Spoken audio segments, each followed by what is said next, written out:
출애굽기 32장 1절에서 14절 금송아지 만든다는 이야기입니다. 우리 잘 알고 있는 이야기죠. 그 32장 오늘 설교 보면 뒤로 가면 끔찍한 이야기가 실제로 사건이 벌어져요. 이게 다 연관된다고 봐야 되겠죠. 그 32장 27절 보면 이렇습니다. 모세가 그들에게 이르되 이스라엘의 하나님 여호와께서 이렇게 말씀하시기를 너희는 각각 허리에 칼을 차고 레위 족속에게 한 이야기예요. 이 문에서 저 문까지 왕래하며 각 사람이 그 형제를, 각 사람이 자기 친구를, 각 사람이 자기 이웃을 죽이라 하셨느니라 해놓고요. 28절에 너희 자손이 모세 말대로, 레위 자손이 모세 말대로 행하며 그날에 백성 중에 3,000명가량이 죽임을 당하니라. 3,000명, 반나절에 3,000명이 죽은 사건이에요. 이게 거의 한 족속이 멸절당할 만한 겁니다. 30장 앞부분에서 하나님께서 이 백성을 진멸하리라 하는 것을 모세가 겨우 뜯어 말리긴 했는데 그걸로 일이 끝나지 않고 산에서 내려와서 3,000명을 이제 죽이게 한 겁니다. 이게 실제적으로 어떤 일인지는 우리가 정확하게 모릅니다. 그 자기들끼리 내전이 일어난 건지 아니면 금송아지 제작에 관여된 사람들을 그렇게 죽인 건지 모르겠어요. 아주 끔찍한 일이에요. 그게 오늘 설교와 직접 관련되는 건 아니나 하나님의 진멸이라는 점에서 그 뒤 이야기도 우리가 한번 짚을 필요가 있어요. 시내산 풍경이 그 화산 폭발과 같다고 말씀드렸죠. 이스라엘 백성들이 광야를 진행할 때 낮에는 구름 기둥, 밤에는 불 기둥이 인도했다고 했잖아요. 이제 그런 본문들을 읽을 때마다 실제로 어떤 구름 기둥이 막 앞에서 끌어갔다든지 불 기둥이 나타나서 끌어갔다고 생각하시면 곤란합니다. 그래서 그렇게 소박하게 읽어도 되긴 하지만 아주 실질적인 게 뭐냐를 아는 게 중요하잖아요. 알아야 그 성서 기자가 그런 것들을 통해서 말하려고 하는 핵심 뭐냐 더 잘 따라갈 수가 있습니다.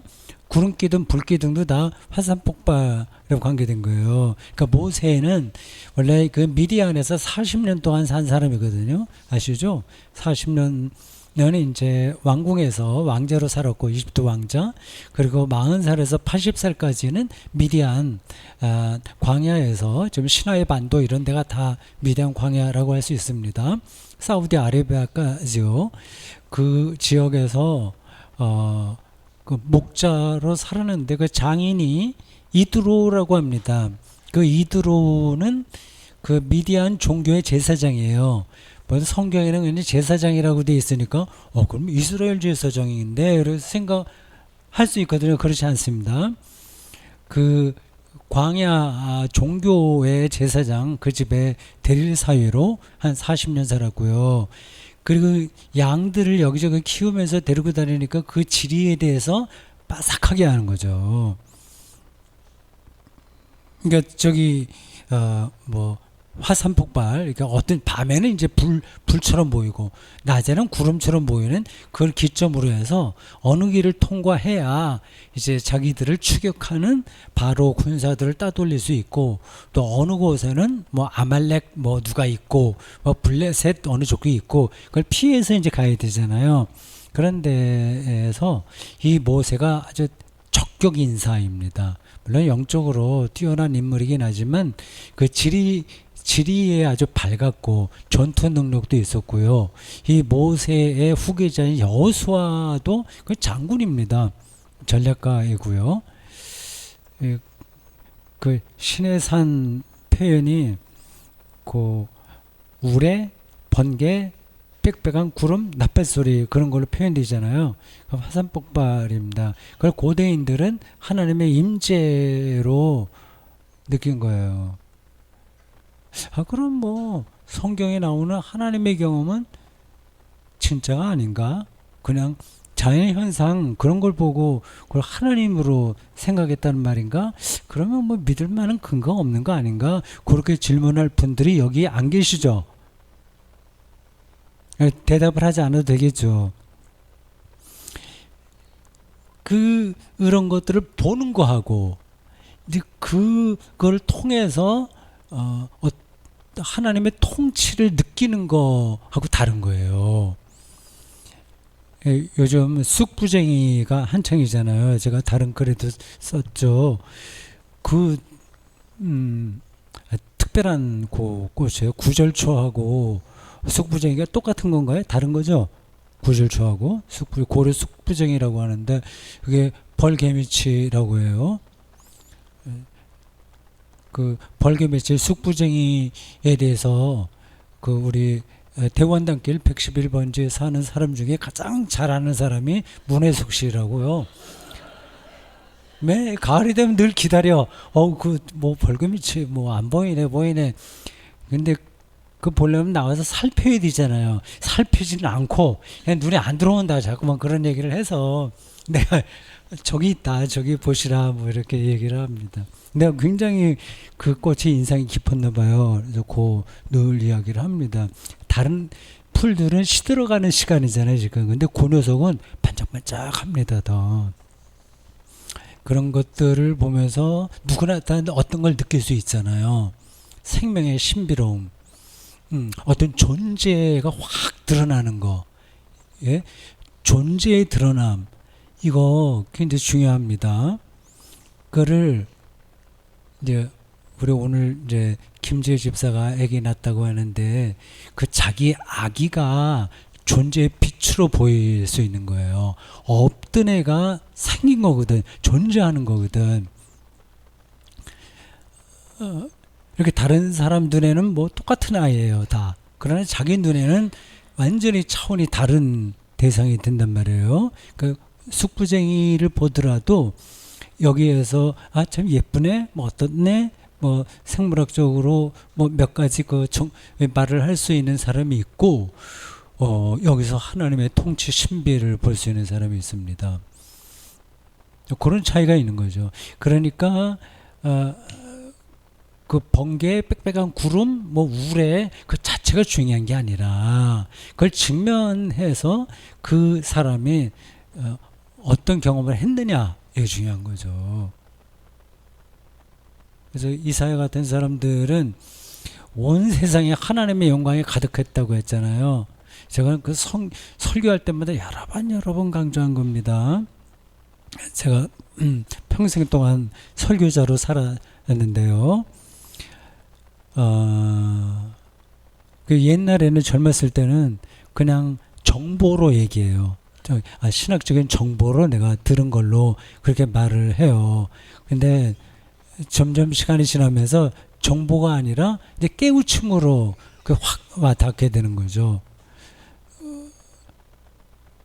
그래서 그러한 느낌들이 강해져서 이렇게 나이가 들어서 설교하더라도 저는 지루하게 생각이 안 됩니다.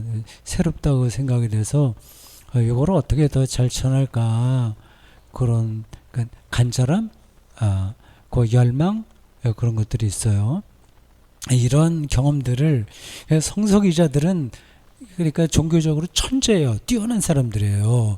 음악에서도 뛰어난 사람들이 있잖아요. 예술에서도 평범한 사람들도 예술적인 경험은 할 수 있어요.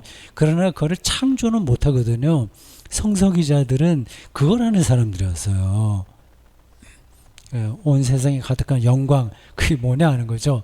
날이 갈수록, 세월이 갈수록, 이제 나이가 들을수록 그런 게 더 선명하게 느껴지는 사람이 있고, 점점 흐릿해지는 사람이 있습니다. 다른 데 정신을 팔면 흐릿해질 수밖에 없어요.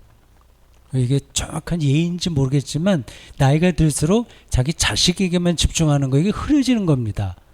자식이 소중하죠. 근데 거기에 몰입해 버리면 하나님 경험은 이제 흐려지게 되는 겁니다. 그래서 출가 수도승들이 그래서 나오는 거예요. 어디에 더 집중하려고.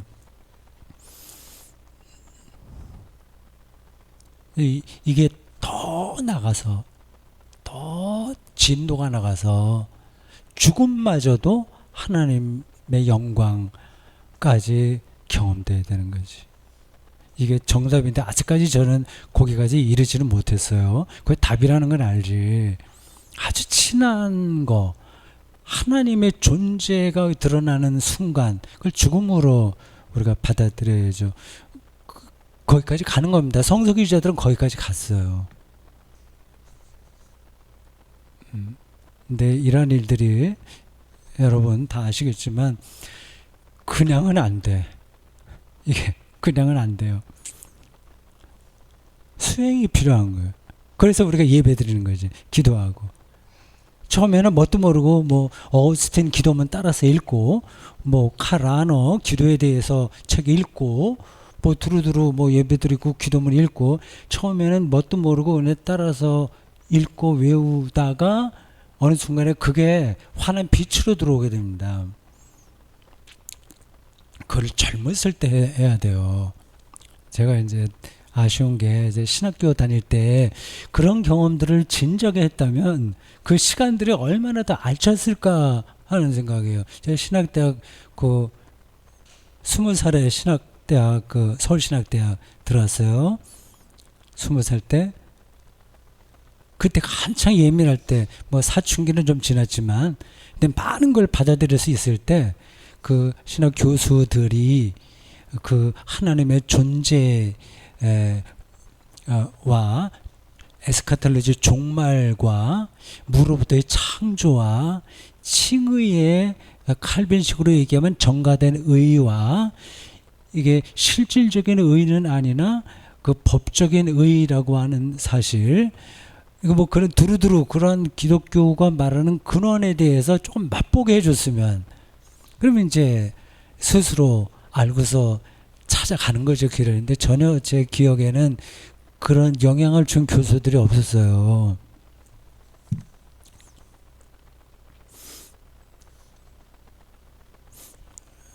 판넨베르크 설교집이 며칠 전에 나왔습니다. 전 받았어요. 우리 다생교에서도 뭐 펀드하고 몇몇 분들 하시고 주로 이제 서울센터에 있는 분들이 좀 이렇게 많이 힘을 모아서 처음에 생각했던 것보다 기금도 많이 모아지고 해서 그 잘 나왔습니다. 예쁘게 나왔어요. 신청하신 분들은 아마 다음 주에 여러분들 받게 되겠죠. 그 총괄하는 분하고 처음에 이거 몇 권 낼까 얘기를 했습니다. 한 500권만 내면 우리 뭐 다비안들 충분하게 필요한 사람들 판매하고 그 제작비만 받고 좀 비축했다가 또 쓰면 되지 않냐 생각을 했습니다. 처음엔 그랬어요. 그러다가 아니다. 저도 이제 신학대학 학부 시절에 생각나기도 해서 신대원 학부는 아니야 요거는. 근데 신대원 학생들에게 요 책은 꼭 읽히는 게 좋겠다 생각이 돼서 아주 의논하여 청구하자 했습니다. 300권 정도는 우리 안에서 소비하고 700권은 나눠준다. 그러다가 제가 신학대학의 조직신학이나 설교학 주로 설교학 교수들에게 메일을 좀 보냈어요. 이런 계획이 있는데 몇 권 원하냐. 그러니까 생각보다 부수가 많았습니다. 원하는 게 그래서 여기 영남신학대학, 뭐 대신대학교, 대구 지역에 서울에 몇몇 그리고 광주, 전주 그리고 대전, 한일장신대, 뭐 부산 뭐 등등 여러 지역에 알아봐서 예상보다 수요가 많아서 1,500권을 찍었어요. 그래서 그래도 그 요번에 다 소비되는 것 같습니다. 그래서 한 30권 정도 그 총괄하는 분이 이제 개인적으로 신청하는 사람에게 나눠주려고 준비하고 있다고 하더라고요. 근데 이 파넨베르그 설교 여러분들 꼭 읽어보세요. 어, 이게 비슷한 설교 같지만 비슷하지가 않습니다.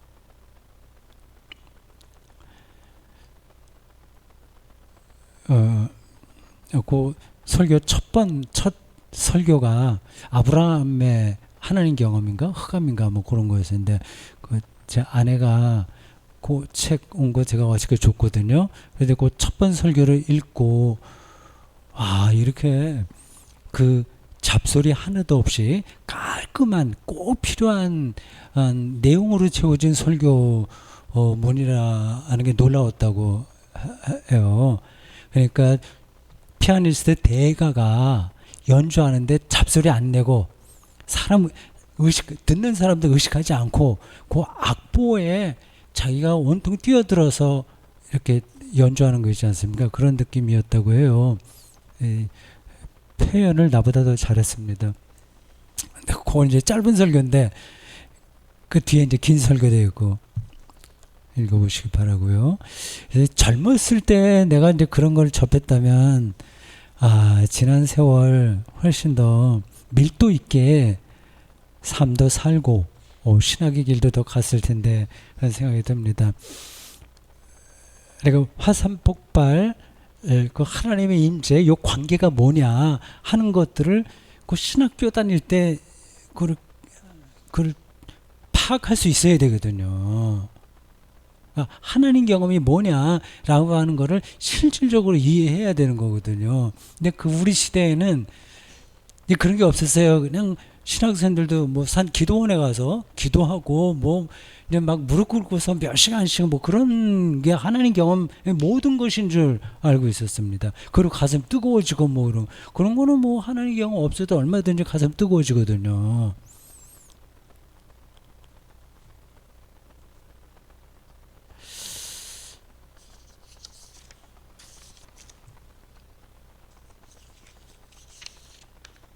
설교 중간 뒷부분으로 가서 여로보암 얘기했어요. 여로보암 북왕국의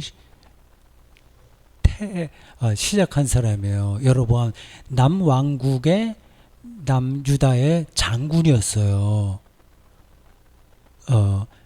다윗, 솔로몬 시대 때 굉장히 뛰어난 장군이었어요. 근데 솔로몬은 정말 문제 많은 사람입니다. 제가 다른 글에도 썼지만 우리 자식들 솔로몬과 같은 지혜 주시고 뭐 그렇게 하는데 그런 기도 드리는 거 좋지 않습니다.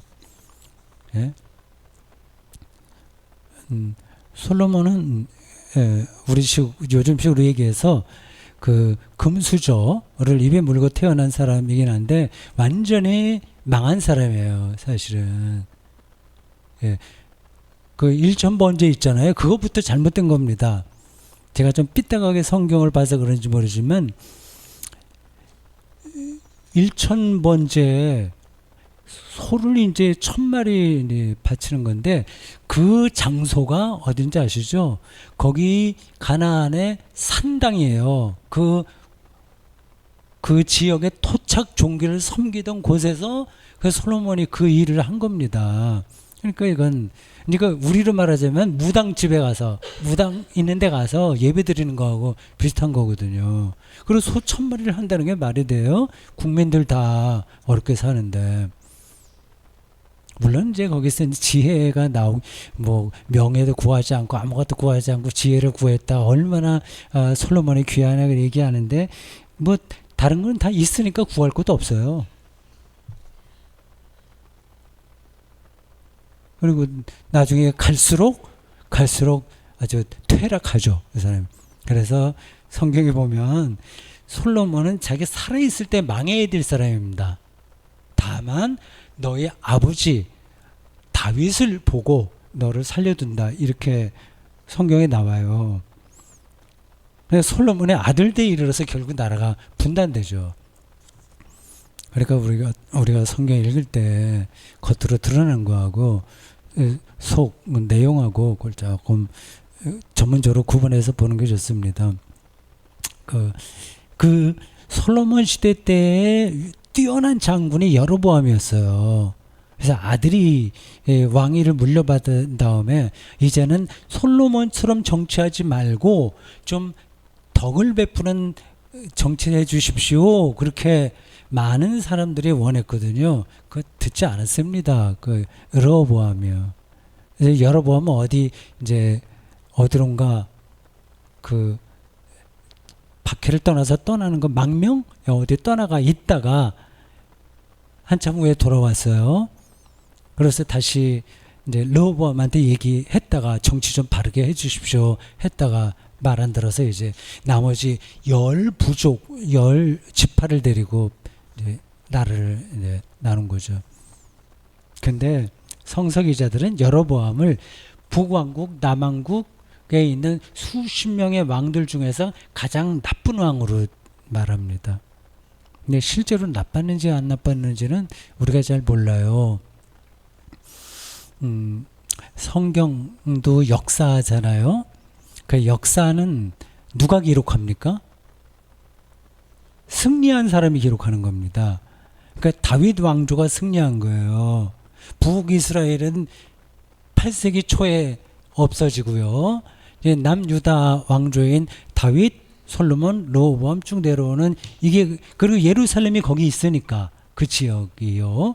그게 정통성이 있는 걸로 인정받은 거죠. 이제 그 사람들이 역사를 쓰는 거니까 그럼 북왕국을 건설한 사람은 이건 나빠야 되죠.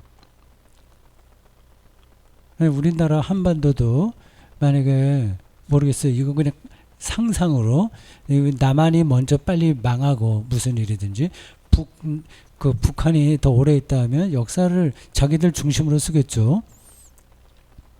그러니까 역사는 그 당시에는 모릅니다.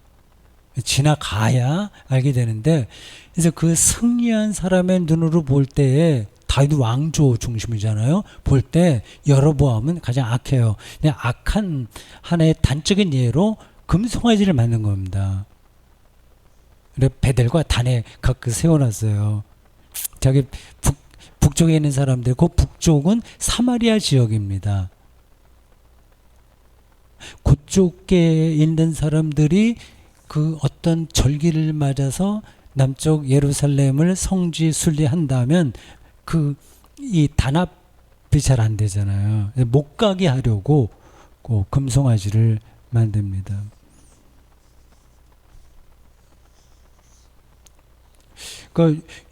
오늘 이야기는 세 층의 역사를 배경에 두고 이해해야 돼요. 세 층. 하나는 바벨론 포로 사건이에요. 이제 구약을 이해할 때 가장 핵심적인 역사적 사건이 기원전 587년 바벨론 포로 유수라고 했습니다. 그때에 도대체 우리가 누구지? 우리가 어디서 왔지? 그런 질문을 하면서 답을 찾은 겁니다. 그러니까 출애굽 사건도 그거를 그렇게 역사에 기록한 사람은 바벨론 포로기에 살았던 사람이에요. 바벨론 포로가 근거예요. 그 역사가 있고 그 다음에 여로보암 시대가 있는 거예요. 좀 더 거슬러 올라가죠. 북왕국 남왕국이 갈라지는. 그리고 한 걸음 더 나와서 오늘 본문에 나와 있는 모세 이야기까지입니다. 그러니까 역사가 세 층에 있는 거예요. 여기 어떤 일들이 오가면서 문서가 작성이 된 겁니다. 좀 복잡하죠. 그 텍스트라고 하는 게 원래 그래 복잡합니다. 거기에는 많은 이야기들이 숨어 있으니까요. 차회식 선생님이 그 역사를 전공하신 분인데 더 잘하실 겁니다. 우리나라 역사책도 마찬가지고요. 근데 그 표면적으로 들어가는 걸 뚫고 들어가서 그 텍스트가 말하려고 하는 핵심이 뭐냐를 찾아내는 게 이제 해석학이라고 합니다.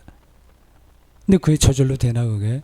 상징이 뭔지 비유가 뭔지 문학적 수사 이런 게 뭔지 그리고 그 성경을 얘기하면 구약과 신약에 이르는 전체를 관통하는 하나님 경험이 뭔지 그런 것들 알아야 그 텍스트가 해석이 되지.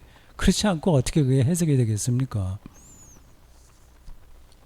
세 층이에요. 바벨론, 여호와 모세 여기까지 이르는 게 금송아지와 라는 그 상징을 통해서 이어졌다고 했어요. 그리고 그 모세가 하나님께 호소했잖아요. 절규하고. 요게 형식적으로는 하나님을 향한 거지만 실제로는 이스라엘 백성들을 향한 설교라고 제가 얘기했죠. 그래서 하나님과의 대화가 나오잖아요. 이게 그런 거 읽을 때 여러분들 어떤 생각이 들어요? 하나님과 모세가 어떻게 대화했지? 하나님이 우리처럼 이렇게 입으로 하는 건 아니잖아요. 이런 건 제가 다른 때도 좀 얘기를 드렸죠.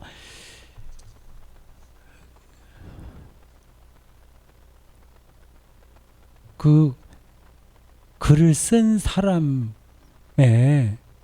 신학적 고백입니다. 근데 그 문학적 형식을 신과 인간의 지금 이렇게 대화하듯이 그렇게 표현한 거예요. 그럼 뭐 별게 아니라 기껏 해봐야 성경은 하나님에 대해서 얘기하는 거 다 사람의 생각에 불과하겠네. 그건 또 아닌 거예요. 하나님, 내가 어떤 설교를 할 때 그게 내가 하긴 하잖아요. 근데 이게 내가 하는 게 아니라니까요. 어떤 깨달음이 내가 머리가 좋거나 뭐 그래서 되는 게 아닙니다. 우리는 그걸 하시는 분을 성령이라고 하고 하나님의 말걸음이라고 하는 겁니다. 그거는 저만이 아니라 예술가들은 다 그런 경험을 해요. 음악가들 자기가 작곡한다고 말하지 않습니다. 정말 참된 음악가는 음악이 자기에게 온다고 얘기해요. 근데 이러한 전반적인 것을 신학생들이 알아야 성경을 해석하는 거 아니겠습니까? 그리고 그게 그때 재밌어지고 거기에 몰두할 수 있는 거지. 이게 안 되니까, 성경이 안 읽혀지니까, 맨날 똑같으니까 이제 다른 거라는 거죠. 뭐 드라마틱한 간증이나 뭐 단기의 선교를 간다거나 뭐 프로그램이라든지 이게 필요 없다는 게 아니라 그건 이제 부분적인 거예요. 그거는 종속적인 거예요. 형편에 따라서 해도 좋고 안 해도 좋은 거예요. 근데 그런데 목회의 에너지를 다 쏟아버리니까 그럼 목사의 영적 그 에너지는 고갈되고 완전히 그 밑바닥을 드러낸 앵꼬라고 하나요? 그런 상태가 됩니다. 그러니까 피곤한 거죠.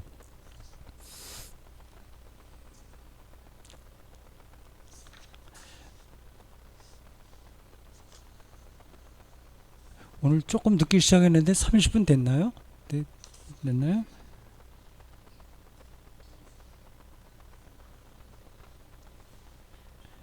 네. 인격적 존재, 하나님의 인격적 존재라는 말을 많이 들어봤잖아요. 그러니까 사람과 같은 그런 식으로 그분이 생각하신다는 게 아닙니다. 하나님의 인격이라는 표현은 정확하지 않아요. 우리가 이제 수련회 때 삼위일체를 얘기하겠는데 그때 나올 겁니다.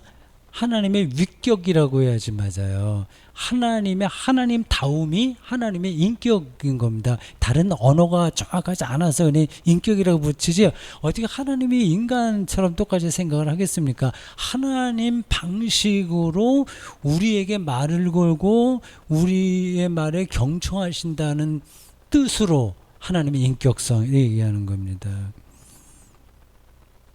아주 한 서너 살 어린아이가 있다고 합시다. 그러니까 자기 할아버지하고 이야기 하잖아요. 그러나 할아버지가 뭐 자기 식대로 말을 하나? 그거 아니잖아요. 그러니까 할아버지의 인격과 그 아이의 인격이 다른 거죠. 그 할아버지는 자기를 낮추어서 서너 살짜리의 수준으로 내려가서 그 아이하고 대화하는 거 아니겠습니까? 그러니까 하나님의 인격, 하나님의 말걸음, 하나님의 대화는 우리식이 아니라 하나님의 자유 안에서 그분이 행하시는 우리와의 상호성 그렇게 생각하시면 됩니다. 거기서 우리가 기도하는 거죠. 마쳐야 되겠네요. 제가 유전자 이야기를 최근에 한두 번, 몇 번 한 것 같습니다. 이 이기적 유전자라고 해갖고 거기에 그 리처드 누구예요? 도킨스. 굉장히 그럴듯하잖아요, 그 말이. 일단 그 얘기 제가 길게는 안 하겠습니다. 일단 이건 생각하세요. 과학과 생물학의 어떤 얘기를 하더라도 너무 혹하지 마세요. 그건 일부를 얘기하는 거예요, 일부. 일부를 얘기하면서 그 사람이 여러 현상들이 있는데 이런 현상들은 분명하다 이렇게 얘기하면 되는 거야. 그럼 인정하면 돼요. 근데 이것으로 다 해명된다 이렇게 하면 이거는 사이비가 되는 겁니다. 자연과학자도 사이비 많아요.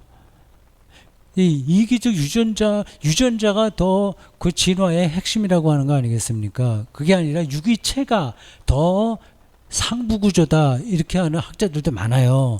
지금 이기적 유전자는 점점 그거는 문제가 많은 걸로 받아들여지고 있습니다. 제가 뭐 창조과학회에는 별로 이제 신뢰를 안 하는데 그렇다고 해서 그 실증적 뭐 진화론 이렇게 실증적이라기보다도 기계적 인과율에 근거한 진화론을 저는 믿지는 않습니다. 원인과 결과가 딱딱 들어 맞는 방식의 철저한 그 진화론은 없다고 저는 생각합니다. 그런 현상이 있는 거죠. 있으나 모든 그 생명 현상이 그 안에 그 범주에 담기지를 않는다는 거예요. 우연도 많이 일어나고요. 우리가 모르는 방식으로 여러 가지 세계가 달라지고요. 그러니까 어떤 말이 나왔다. 너무 혹하지 않아도 돼요. 세계는 여전히 신비해요. 그래서 그걸 열어둬야 됩니다. 저는 가끔 이런 생각을 해요. 요것만 하고 마칠게요. 좀 이상하게 사는 사람들 있잖아요. 뭐 심한 자폐증에 걸렸다고 합시다. 어떤 사람 자폐. 우리가 보기에는 비정상적이라고 생각하잖아요. 어쩌면 그 사람이 정상일 수도 있어요. 그냥 제가 거칠게 얘기하는 겁니다. 사실 정상이고 비정상적이가 없는 겁니다. 그래서 모든 걸 허락되냐 그런 뜻이 아니에요. 근데 자폐 이런 거를 비정상이라고 너무 우리가 몰아치는 거는 생명의 신비를 아직 잘 모르는 사람의 서투른 재단 결정이 아닐까 하는 생각이 들어요. 그래서 저는 이제 나이가 들어서 이제 철이 나는지 모르지만 우리가 저 사람이 저렇게 살아 이렇게 생각하는 사람들 전혀 그렇게 생각하지 않기로 더 마음 먹었어요. 그게 이제 한꺼번에는 안 돼요. 조금씩 어떤 다른 나의 생각과 다른 거, 나의 삶의 방식과 다른 사람들에 대한 이해를 여러 과정을 통해서 자기 인격과 삶 안에 받아들이면 그때서야 사람은 조금씩 변합니다. 그렇지 않으면 안 변하고. 자, 오늘 여기까지 하고 혹시 질문 있으면 받겠습니다. 수고하셨어요.